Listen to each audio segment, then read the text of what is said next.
Good morning once again. Thank you for being here and listening to my presentation. The title is The Latest Academic Research in the Field of Artificial Intelligence. Now, how recent should that be? I mean, when I started creating the presentation, latest, what does this mean in artificial intelligence?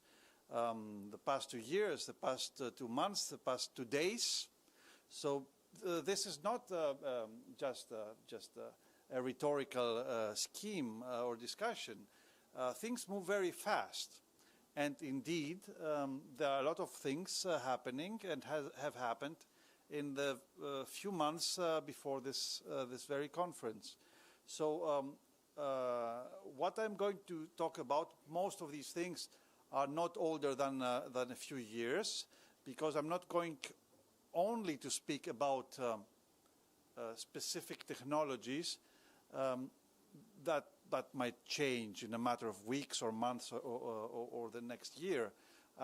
Moreover, I'm going to speak, I thought it would be much more important for you, maybe relevant, about frameworks, about concepts on how to utilize new technologies in order to modernize our parliaments. So, just to begin with, and maybe frame the whole discussion around artificial intelligence,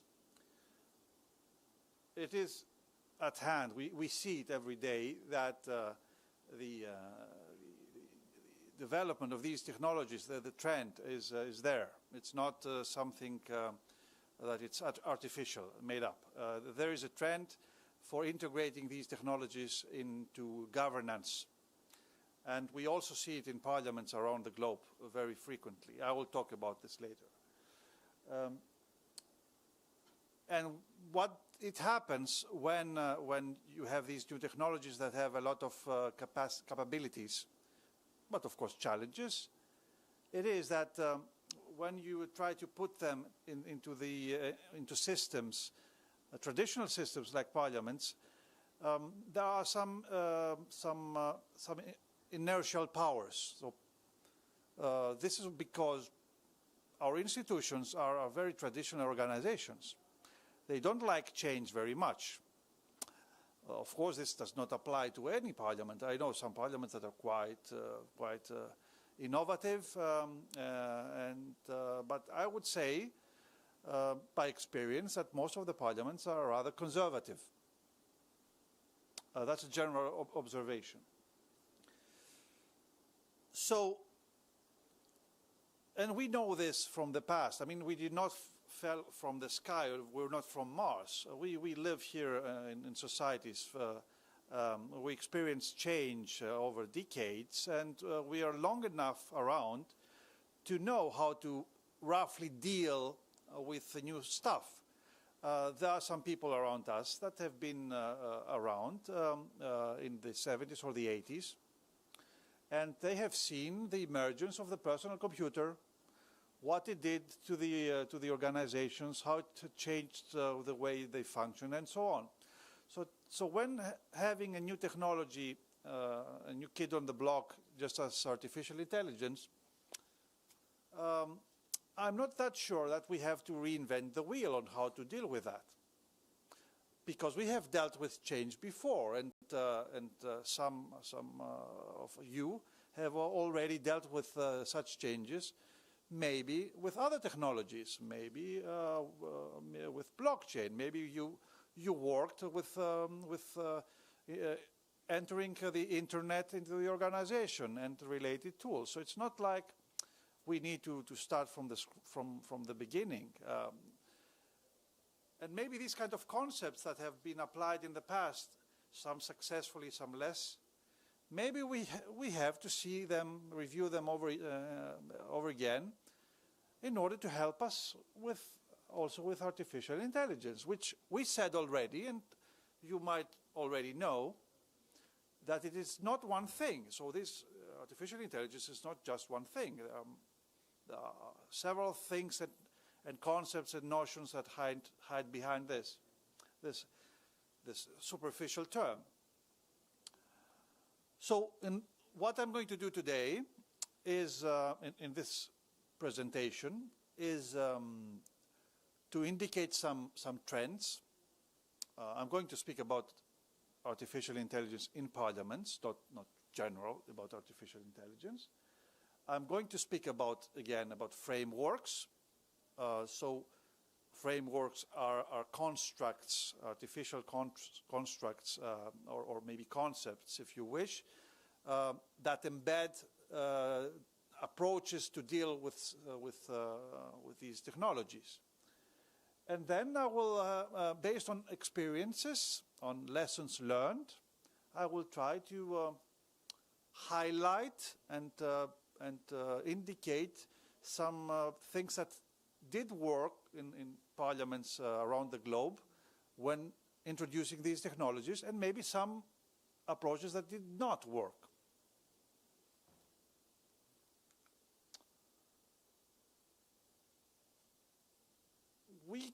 We're studying AI and why assessing it for parliamentary applications. So from yesterday morning, we have heard a lot.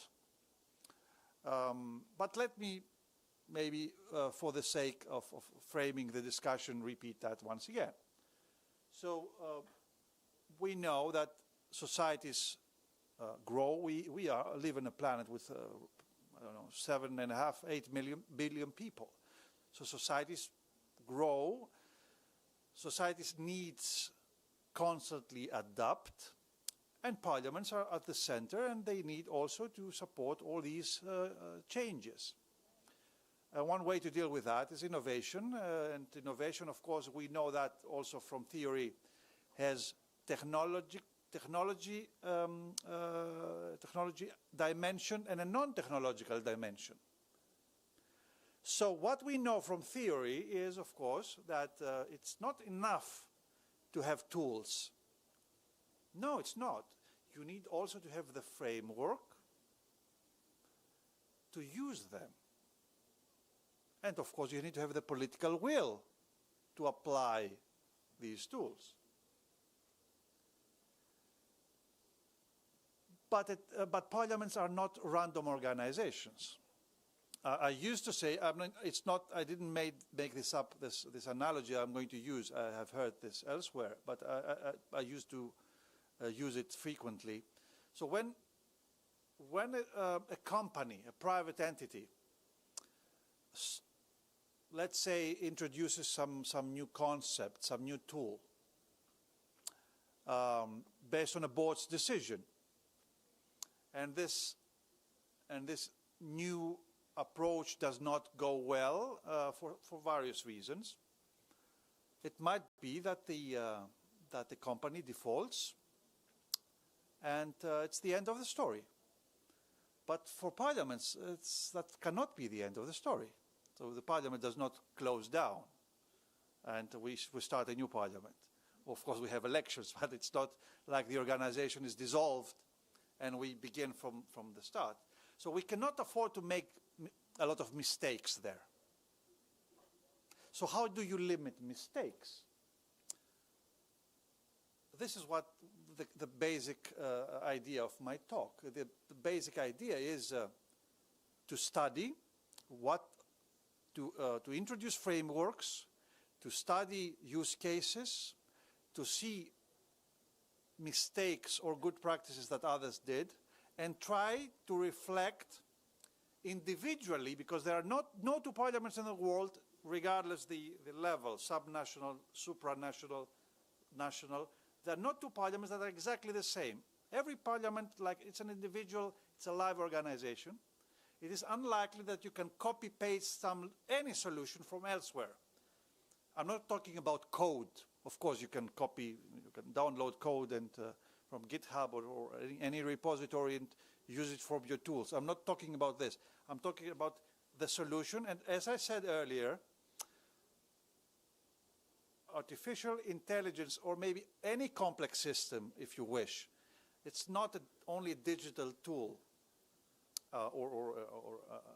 it's a rather socio-technical system. That socio-technical system means that it involves man-machine interaction. It is much more complex, so it needs to be designed, support needs, and you also need to train your people to use it.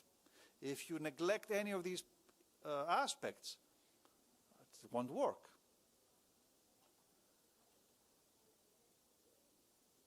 And of course, you need to be scientific. What does this mean?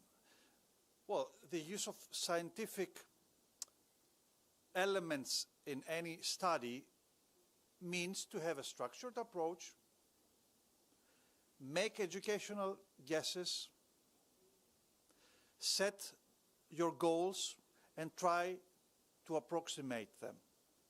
And if you don't succeed, use iterative steps in order to go into the direction that you have indicated.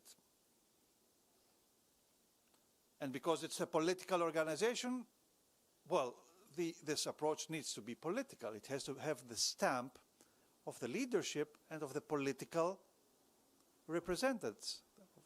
If it's the national parliament, these are the MPs.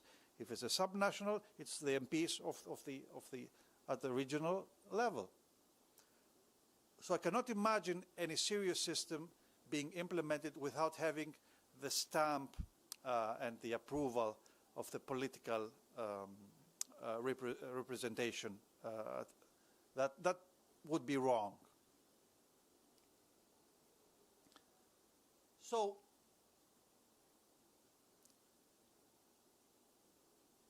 when trying to bring these systems into parliaments, where do we start? What do we do? What would be the first steps? How we structure these steps? These are basic questions that have been assessed by our teams and people, researchers around the globe, for not too many years, maybe in the past 5 years. In the previous decades, nobody cared about parliaments. There have early studies about the digitization of parliamentary processes might have been around since a couple of decades. Very, very general discussions about the internet, the use by MPs of internet tools, and maybe then by social media, the use of social media for politics. But this went into a completely different way. This did not deal with the institution itself, but with the politics of the institution, or for increasing the efficiency of the representation. Our discussion today is not about the efficiency of the representation. It's about the efficiency of the institution. These are very different things. So what did we do? What methods did we utilize to approach these problems? I highlight here a few, and in the next slides, I'm going to give the details, so the actual research. So our approach needs to be multidisciplinary. Previous research on parliaments, most of you must have studied something around law or political science and so on, has been around these two disciplines. Has been heavily legal or constitutional or political. That was it. Early approaches completely neglected the technology factor in parliaments. So it has, but also the technology is not only of essence here. Earlier approaches completely disregarded the utilization or the usefulness of linguistics, of the study of language into how you can make Parliament more efficient. Everything we do in Parliament is around language. At the same time, all data that Parliament generates are linguistic data. Everything is linguistic data. So this makes the absence of substantial research around parliamentary discourse in the earlier years impressive. Nobody cared about that until the emergence of generative AI. And then we saw a boom, a heavy explosion in the study of parliamentary corpora or political corpora in general. I used to say that before the emergence of ChatGPT in late 2022, a studied philologist might become, let's say, a teacher in a school, earning, I don't know, maybe $1,000 or $2,000 a month. Very underpaid professionals. Now a studied linguist with a specialization in AI, they can earn $200,000 a year. It was a lost profession, or a profession going towards a wall, that is now rejuvenated. Modern linguists can become trained AI specialists, even more useful than the actual data scientists, or better paid, even better paid than the actual data scientists that deal with the data. This shows how research moves fast and how it can change professions apart from organizations. So how do we conduct our studies? Well, nothing has changed there compared to earlier approaches. We use standard methodological tools there. We use empirical methods, we use interviews, we use surveys, we do workshops, conferences, simulations, and so on. We use also standard polling tools, maybe extended by online capabilities. And also we use longitudinal studies to capture adoption trends, meaning we ask a lot of parliaments how they responded to a specific stimulus like the AI adoption or the AI technologies, and see how they have reacted. They collect the results and we analyze them. And last but not least, we study use cases or case studies to see what has been done, and we capture these, discuss these lessons, and we try to make them, to build recommendations for others.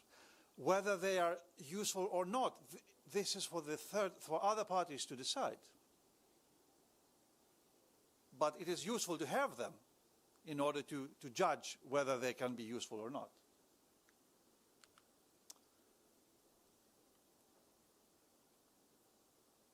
Now, about the state of play, that's a very tough question to approach. And this is why parliaments have been notoriously closed systems. Not many parliaments like to share what they actually work on. And when it comes to artificial intelligence, we did this experience many times.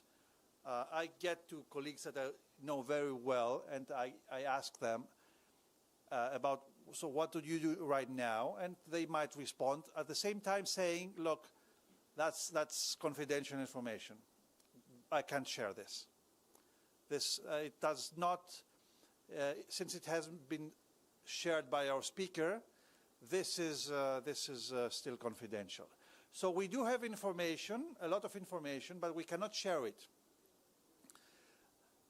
This is a problem. This is a problem because it sort of distorts the final results. The assessment of where we stand, what is the state of play in technology. But we have some public data. We have two surveys that have been conducted. The first one, it was conducted by myself and Patricia de Almeida from Brazil, from the Brazilian Congress, and has been published just a year ago. It utilized the network of the data science hub within the IPU. It's the Interparliamentary Union, so it was on a national level.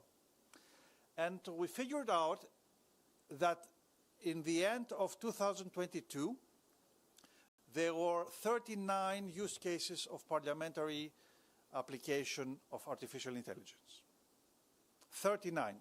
Can't keep this number. Then in 3 months earlier, or maybe let's say 4 months earlier, in December, late December 2024, the same Interparliamentary Union brought out a list, and this list indicated 65 use cases. Some parliaments were from the original survey were represented, some did not. We did a comparative analysis, and of course it was apparent that this emergence of generative AI and ChatGPT has fueled this trend. So it's 65 against the 39. And as a matter of fact, it should be much more, but let's say it is what it is. The number is there. But this comparison showed also two other things.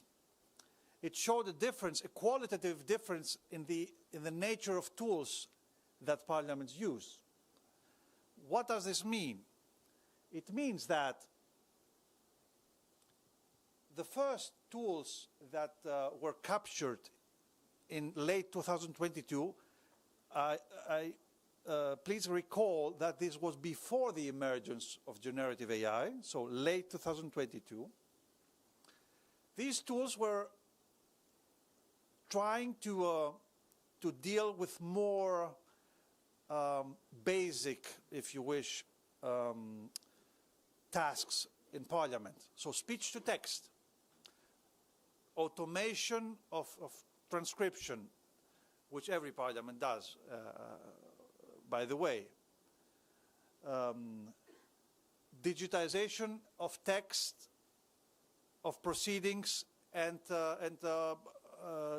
utilization of natural language processing to annotate them.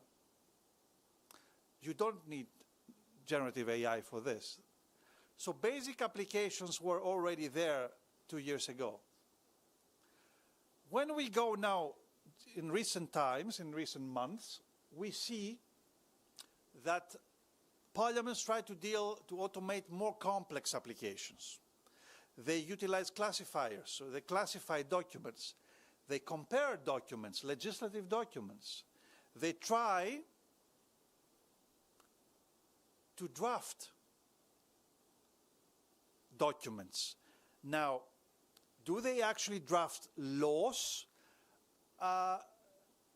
Actually not. I don't know any end-to-end application of AI into lawmaking. Nonetheless, and I will elaborate further, lawmaking is very complex. And people use AI in various steps along the process. Allow me a few slides later to elaborate upon this. And of course, we see a growing reliance on generative AI. Roughly 30% of these 65 applications that the IPU has indicated, 30% ourselves are not there. I mean, what is the ethical issue in utilizing NLPs or natural language processing for speech to text, for automating the generation of text out of spoken language? Where is the ethical connection to this? That's not evident. And you don't actually need to train much of your people for this, just to use the tool, which is straightforward. So that's food for thought for the later discussion. A little bit of the geographical coverage of these studies. And that's important for you here in Latin America. Kindly see that in the first study, 2022, the most prominent region, these are percentages, was Europe, with around, let's say 50%, roughly. Half of the use cases were European. At the same time, South America had 1/3, and this 1/3 was mainly Brazil. It was the Ulysses system in the Congress of Brazil, which maybe was the most innovative institution, and still is one of the most innovative institutions around the globe. 2 years later, what do we see? You see that European slice, the European share of the pie has grown up, has gone up. This is a little bit superficial. I don't want you to read the full study to understand this. Let me share why this is the case. This is the case because Italy, which had, I think, 6 or 7 use cases in 2022, in 2024, Italy has 32 use cases. For reasons that can be discussed later, the Italian Parliament, both the Senate and the chambers of the deputies, has decided to be very aggressive with initiating or automating their processes using AI. This cannot be just coincidence. There is reason and method behind this. And I can share some details later on for this very special use case. But nonetheless, Europe is upfront with utilization. What has changed or what has remained strong is South America. Now,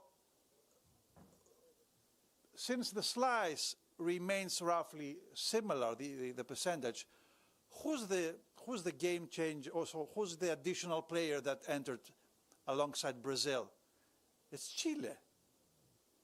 And Chile, through a process that you already know, decided to be a fourth runner in this thing. And they have currently 12 applications of AI in their in production, in their legislative process. Within 2 years only, they have developed, tested, and taken in operation, and exactly with the same manner as you did, which is quite unique. They did everything in-house, which is quite remarkable because most of the parliaments around the globe rely on trusted third parties or vendors to do all these operations. What are the core technologies? So of course we did further analysis on this data. So these are empirical data. So when we talk about AI, what are the underlying technologies specifically? It's NLP, all right?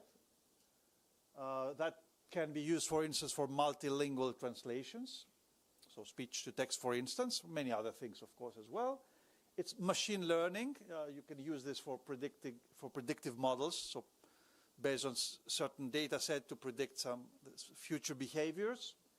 Also not new, this has been around for decades. Of course, the algorithms change, become more efficient, and so on, but it was there. It's not like it was developed yesterday.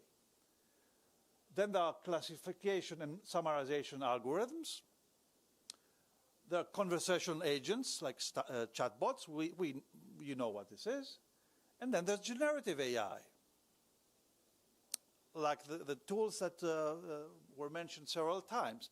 And there are more. There are named entity recognitions, semantic similarities, information extraction. All these are different algorithms. It's not the same. So branding everything with AI might be correct, but this takes us a little bit out of the discussion that we use different tools for different applications. And we need to do this mapping very well.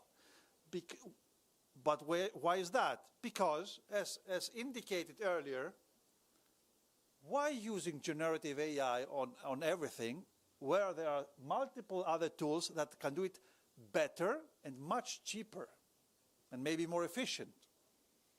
So we need to map exactly which technology goes to which application. And we did exactly this. I will mention it also a few slides later.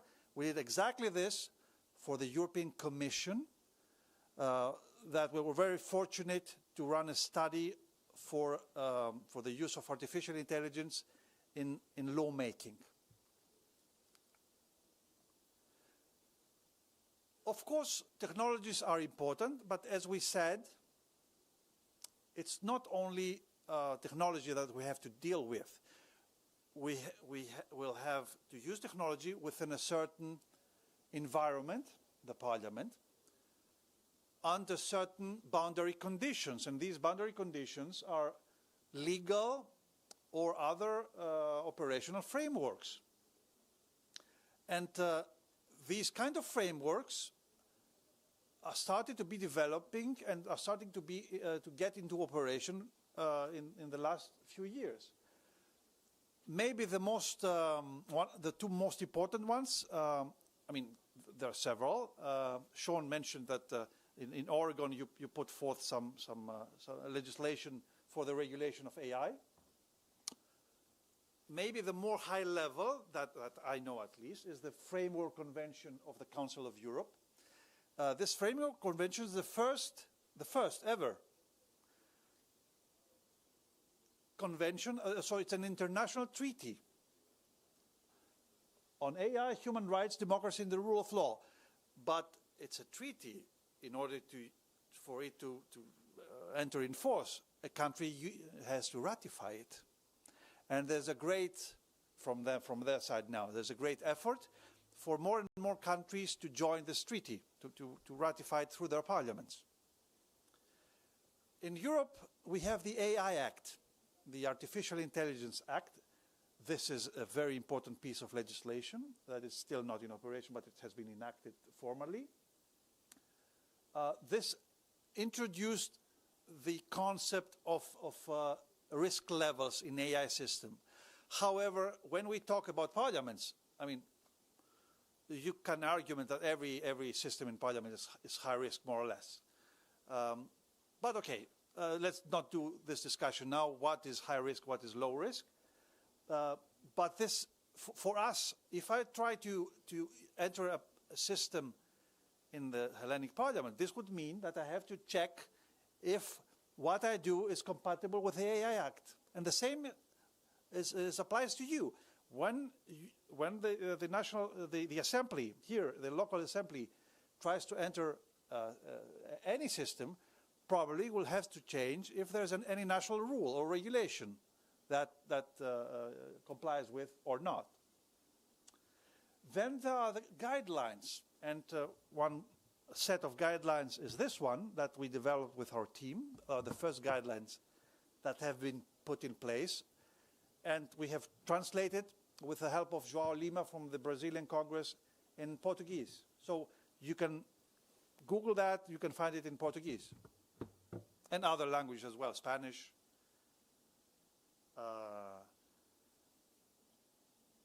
German, and soon to come also in Greece, in Greek and French as well. So all these are frameworks that can be used as for any organization, parliamentary organization, to approach these, the integration of new technologies.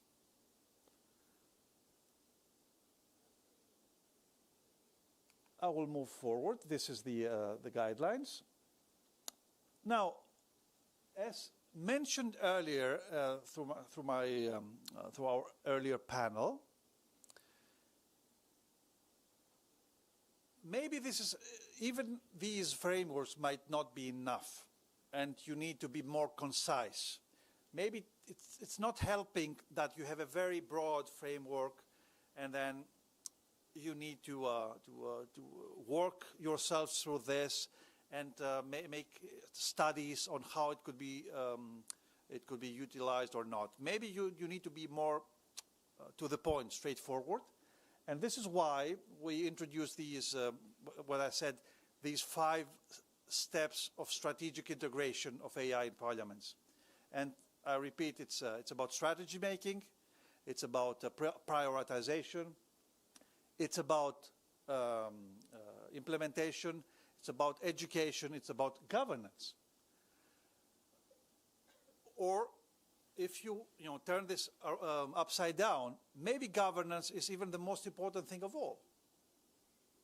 Because it all begins with a simple decision of your leadership. Do we move on with it? Do we need AI or not? If your speaker or Director General says, let it be, you have no, you can skip it. I mean, how can you move on with it?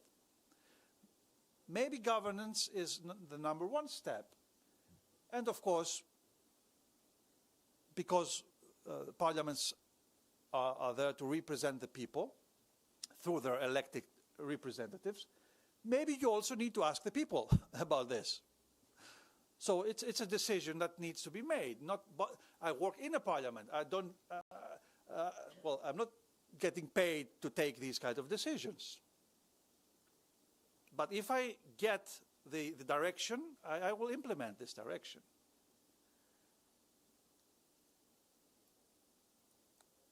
The basic concept here is every single parliament for itself, of course it helps when you know what others did, that goes without saying. It always helps, if you're not a pioneer, it always helps to know what others did wrongfully or correct, so that you can replicate this sort of. So it helps that you build internal governance. So as I said, maybe you need to onboard the parties or the caucuses, the political powers. If you think that this changes your organization, its nature a lot, maybe it's wise to have an oversight body that it's highly political. And you can, of course, enrich it with technical expertise from the inside, from internal stakeholders, but also external, civil society. I don't have much time, let's say in the last 5 minutes, but I decided to put on this slide here because it's a completely different approach compared to what you do in Latin America, and maybe outside Europe. It's actually quite European approach, but you need to be aware what others do. So a lot of parliaments would argue we want our data, our system, everything on site, on premises, because I don't need to explain why. Data sovereignty, safety, cybersecurity, it helps a lot. At the same time, this trend goes against the trend towards bigger language models, more powerful data centers to train these systems and so on. So that you have two competing trends. It was after President Trump's announcement in late January and the Stargate project that he announced about $500 billion of infrastructure for AI. So the European Union came with its plan for 200 billion euros for building infrastructure to strengthen artificial intelligence research, but also services towards businesses and the citizens. And this, among others, this takes also the form of the so-called AI factories. So AI factories are nothing but very, very big data centers, strategic national and European infrastructure. They will be, of course, interconnected.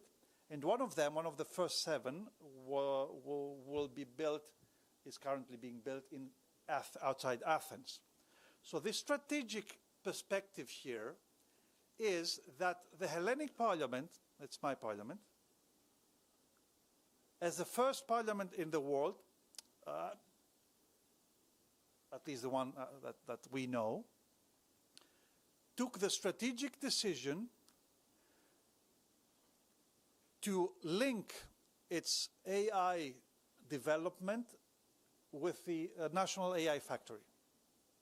So we are going to utilize national infrastructure to support services towards MPs, citizens, and other internal or external stakeholders. This has profound implications on how we build the applications, what type of applications are we building or prioritizing.